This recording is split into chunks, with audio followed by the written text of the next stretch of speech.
Hey friends, so this month we're revisiting our commitment within our rule of life to the practice of solitude and silence and to lean into the contemplative life. So let me begin with a reading from our rule of life from this section.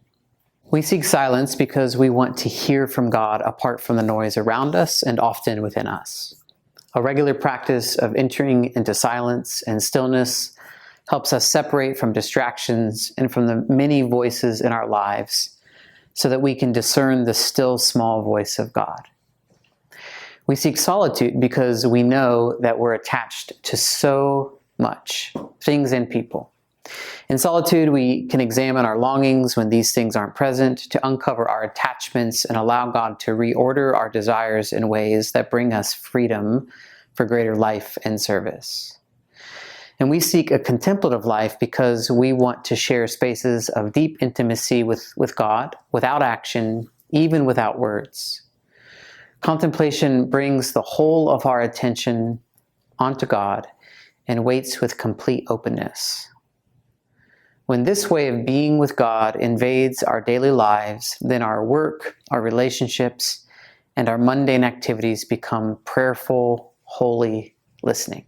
So this particular commitment, along with our commitment to spiritual direction, feels a little like they have a sense of first and second place, which is just to say that I believe that the practice of solitude and silence and a commitment to leaning into contemplative forms of prayer paired with spiritual direction, I think that these are the foundation on which all of the other commitments that we practice really rest.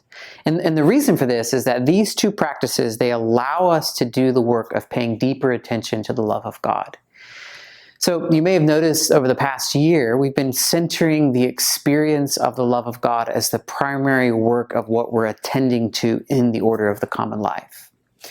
The love of God and the experience of the love of God is at the very center of everything that we're doing in OCL, because I've really come to believe that the most important experience that a human can have is an experience of the love of God. All of the change that we seek in our life and all of the ways that we're trying to become free from our disordered attachments and even our desire to serve in partnership with God on mission, I think everything of value comes as a result of the love of God, which is mediated and delivered by the presence of God. So our rule of life and the ways that we're training our habits and our time and our desires, or what the earliest tradition called asceticism, friends, these are all means to a very particular end that has a particular short-term goal, which is to clear the clutter away, all of the distractions, so that we can reach a final goal, which is to have the time and the space to sit in God's presence, as well as the interior space to be present to ourselves and to God once we get there. And this takes time, and it takes practice, and it takes community. So here's what happens over time.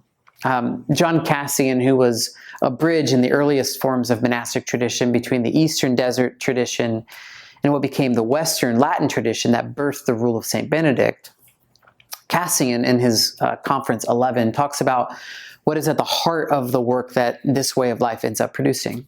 And he talks about this long, slow transition that we take in our spiritual life, and he frames our spiritual journey around the story of the prodigal son. So think with me for a bit on the story of the prodigal son. He ends up more or less selling himself into slavery just so that he can have a roof over his head and something to eat. And Cassian picks up on this story here, and he says that this is the beginning of the spiritual journey, that the disposition of the son is that of a slave. Cassian says that we begin our spiritual journey as slaves relating to God as master, someone who is looking for us to work, and unless we work, there'll be some punishment, and so the slave's disposition is one of fear. A slave lives in fear of the master, and we begin our spiritual journey sort of desiring to attain virtue by fear of punishment. I'll try to do good so that I won't be punished by God. That's sort of the framework. But then as the story unfolds, the prodigal realizes that he could just as easily go back to his father's estate and be hired on as a hired hand. Surely I could get a job and work under better conditions and have everything that I need. And so I'll go to my father and I'll ask him to bring me on as a hired hand. And so Cassian relates this story to the next stage of our spiritual life. And he says that in this stage, our spiritual life and our disposition towards God is that of a hired hand, where our desire to do good things in the world and avoid bad things or sinful things is primarily driven by a hope for reward. We take on a transactional relationship with God.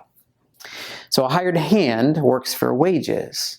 And in our life with God, we sort of take on this idea that if I do these particular things, if I do these practices, or I read the scriptures, or I pray, or I serve in the church, or I work to get rid of my life of sin, then as a result, God's presence will be with me. And all of that activity is driven by a hope that I might receive something from God. This is transactional. And it's really subtle because, listen, there is a relationship between a manager and a wage earner, but it's not a relationship of love. It's a relationship of work and reward. And then what happens is we finally allow God to come close enough. And once we are able to let all of the fear dissipate and all of the transactional nature and hope of reward go away, we're able to come into the truth that we are God's very own child. There's a line in John Cassian that Thomas Merton quotes from the Latin, and he says this. He says, "The mind in the love of God is untied and thrown back into God." We're essentially set free. This is what it means to be untied. And we're passively thrown back into God. Cassian is really clear that this is a passive thing. It's something that God himself does. We're thrown back into God himself. He says, most familiarly, one now speaks to God as one's very own Father, very intimate kind of love. And Merton, in a lecture that he gives to the novices at Gethsemane, goes on to say that the image of being untied, so we gain our freedom, and thrown back into a passive release into God's care, means that we don't simply recognize God as the Father of everyone. He's my Father. And the love that we share is a unique love. It's the kind of love that two people have when they belong to each other. And then Bernard of Clairvaux picks this up and he runs with it and he talks about union with God and what he calls mystical marriage, which we'll talk about some other time. But we move from fear to hope of reward to love. We move from a disposition of a slave to a hired hand and to sons and daughters. And friends, this is what happens on the other side of spending a lot of time with God in silence, paying attention to what happens when we come into this place of love from God.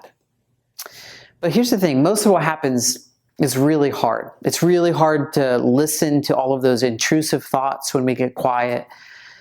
Solitude and silence is really a form of training, and it takes a lot of time to get to the point where our posture is one of rest and leaning back on God with an awareness of God's love for us and our love for Him. So this is what we are going to be thinking about this month. There's a couple questions for you to think about and to journal about below. As always, friends, don't hesitate to reach out if you have any questions.